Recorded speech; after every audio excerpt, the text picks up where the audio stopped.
Now, you also bring up inflation, which is going to be a huge topic as the economy moves forward and rebounds out of recession.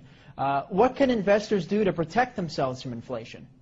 Well, I think to protect yourself from inflation, you should do what the Chinese are doing. Because the U.S., Bernanke and those boys are printing trillions of dollars and not telling us about it. I mean, I think it was Bloomberg that just sued the Fed for, you got to open up your books. They're printing all of this money. You should do what the Chinese are doing. The Chinese are buying commodities. They're buying copper, oil, gold, silver, land. They just did that huge Canadian tar sands deal up in Canada.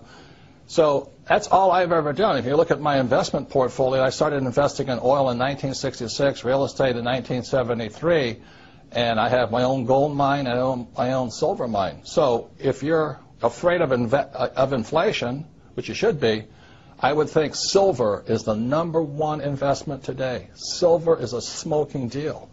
And silver at about $15, $16, $20 an ounce, average Joe can do it. You just cut out your Starbucks for a while and go buy some silver. You're in the game. Silver is one of the biggest things against inflation you'll ever see.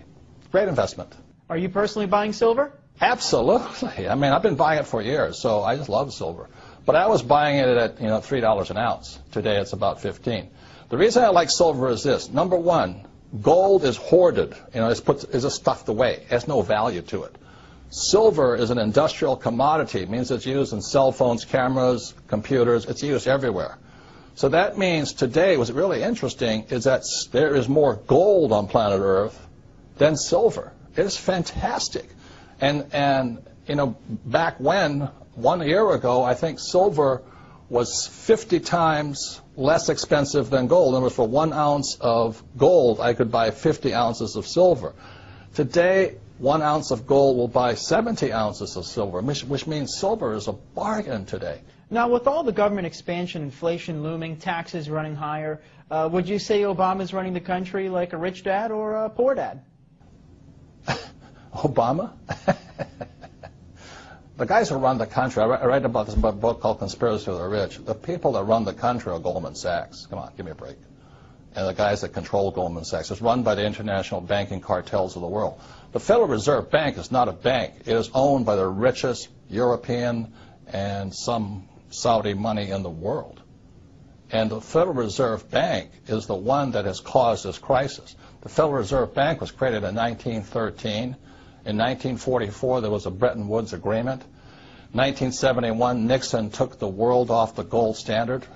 And after that, the Federal Reserve Bank controlled the world. And they could flood the world with fiat money. I mean, currency, that's paper. That's all it is.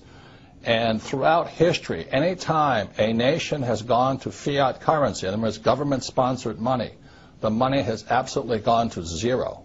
It has no value. So that's why you see gold fluctuating right now and silver fluctuating right now, oil fluctuating right now. It's because the world, the smart money knows the U.S. dollar is trash. I don't think Obama can do anything because he doesn't control the world. Goldman Sachs does. Robert Kiyosaki, best-selling author, investor, motivational speaker, and inventor, author of the upcoming book, Conspiracy of the Rich. Robert, thank you so much for coming on the program today. Thank you. This has been an interesting experience. Thank you. Signing off, I'm Dan Mandrew for Newsmax TV Money.